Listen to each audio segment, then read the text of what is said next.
Hello and welcome to Frontrunner Motorsport. And before my cold gets any worse, and I've had it for about a week and it's not going away, so I presume it might get worse. I thought I'd talk about the World Rally Championship, which just had its Chile round, and it had a lot of the same problems that many rounds of the WRC have had this year, in which there's just not enough cars, too many of them break down or crash. By the end, when Teemu Suunanen crashed out on the last stage, or close to the last stage, there was only 5 cars left. Katsuta is doing really well in this championship just because he's finishing rallies, and that means he's scoring decent points pretty much at every round. It's a poor shape the WRC finds itself in, entirely down to just not having enough cars in its Rally 1 category.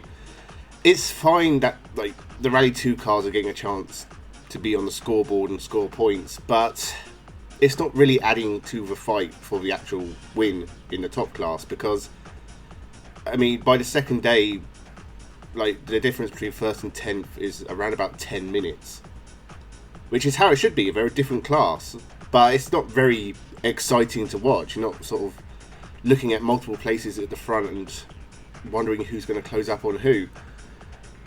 If there was some decent time swapping in this one, I think Elfyn Evans had a bad second day, but sort of kept within range of Thierry Neuville and Teemu Suunanen, and that was really where the intrigue was, because Ott Tanak really took this one home. It's nice to see him get a decent result. He's had a tough few rallies. But the way this shook down, the Toyotas made a mistake with their tyres. They used a soft compound. It didn't really hurt them too much. They still finished 3rd, 4th and 5th, which was the last of the Rally 1 cars, as I said. So, mostly down to Suunanen and Lappi both crashed out of this one, as did Pierre-Louis Lebert. So it is a bad rally for those guys. But still, I don't think there was any real big surprises with this one, other than just the absolute speed Tanak showed, which I think shows the Ford is a strong car when it's reliable and running well and getting to the end of the rally. Tanak really had, I mean, leave the last 2 races, Tanak's had blistering pace, but he broke down before the start of the last one. But it shows you how quick the Ford is when it works. But as a result of this race, round, rally, whatever you want to call it, it is entirely down to Kalle Rovanpera versus Elfyn Evans. Rovanpera has a 36 point lead, so he can win it at the next round in Central Europe, which I don't know if it's just Germany or if it's going Germany, Austria, but if it's not, then why did you call it the Central European Rally, not the German Rally? I don't know, but I think Rovanpera is basically guaranteed to be champion now, unless he crashes in Germany and Evans wins. Even then, Rovanpera will still have 10, 11 points. And so the final round in Japan, Toyota's home country. So, I mean, if Rovanpera just gets a decent result, he'll be champion. And to be honest, if he gets a decent result in Germany, he'll be champion. So, I think the title's pretty much over. I think Evans has quite a gap on Neuville as well. There's not really, going into the final 2 rounds, there's not a lot on the line. And Toyota have sewn up the Manufacturers' Championship as well. So, I'm not sure what... Nothing's really... the championship as it is now is really the championship settled. Nothing much is going to change. And Rovanpera is going to take a 2nd title in a row. Toyota maintain their dominance at the front. That's all grand. But I think we've mentioned it before, but the biggest problem really is there's just not enough manufacturers. And there's been talks about other manufacturers coming in. Not heard anything else about it. And for 2024 so far, I believe Thierry Neuville is confirmed at Hyundai, and I think he's the only one who actually is 100% fully confirmed, although I'm sure Toyota will have a very similar lineup to this year. And Ford will hopefully retain Tanak, because I think we need him. But without anyone else joining the grid, the stages, whatever you want to call it, it's just a bit weak. And if you look at WRC2, there isn't really a lot going on there either, because Andreas Mikkelsen leads the way. and he still has 2 rallies to declare points. So he can get points at both of the last rallies.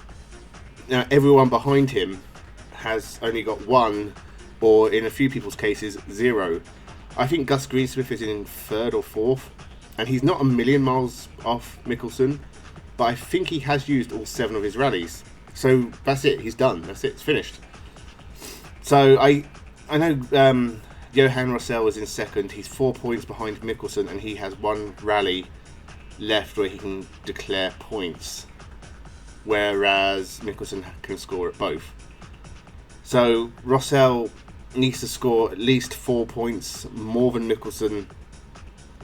Well, he needs to score 5 points more than Mickelson, and then hopes Mickelson just doesn't finish at the last 2 rounds.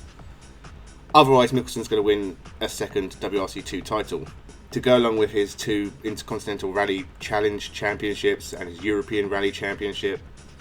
And it's ridiculous that he's not in a Rally 1 car.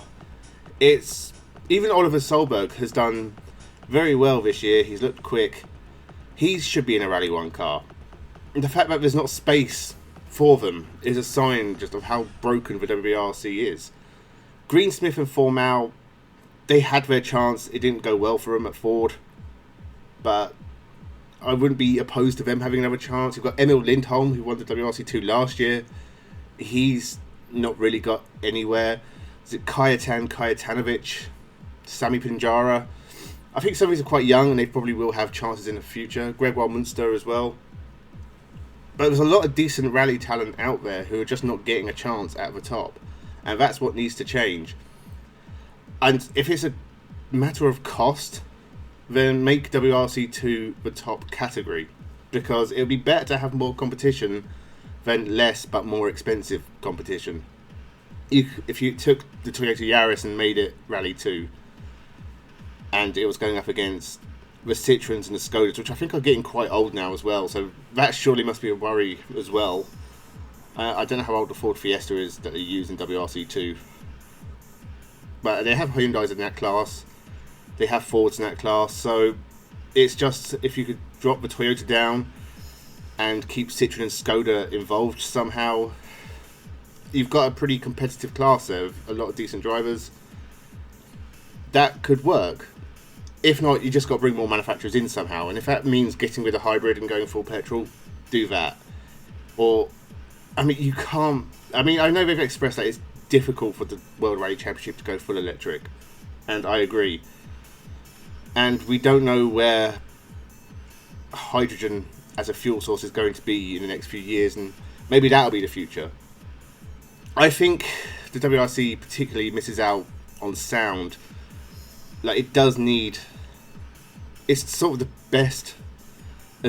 biggest advantage of fossil fuels is the noise, and WRC, I think, as a package, relies heavily on drama.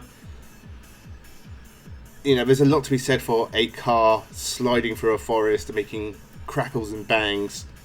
That's really what you want. When I started watching rallying, it was the late 90s. Playing Colin McRae Rally, the Subaru with its Lucky Strike livery. I think it was Lucky Strike. The blue and yellow. You know the Subaru livery. If I say the Subaru livery, you know what I'm talking about. That livery. All of that. The noise. Colin McRae being insanely good at rallying. And some great competition. That's what sucked me into rallying when I was younger. That's not there right now. And I think the WRC need to find a way to make it work. There needs to be a bit more of a spectacle, and there needs to be more competition. That's just my thoughts. Congratulations to Kalle Rovanpera on winning another championship, and clearly he is an incredibly talented driver.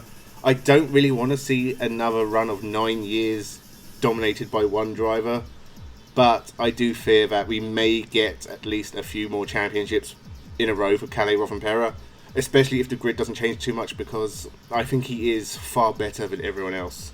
No offense to Elfyn Evans, he was always kind of a B-tier driver.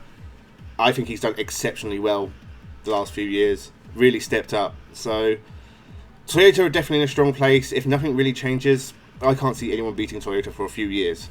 That's just my thoughts. You let me know down in the comments what you think. Thank you very much for watching. Hopefully I'll get better and start producing more content soon. So have a good one.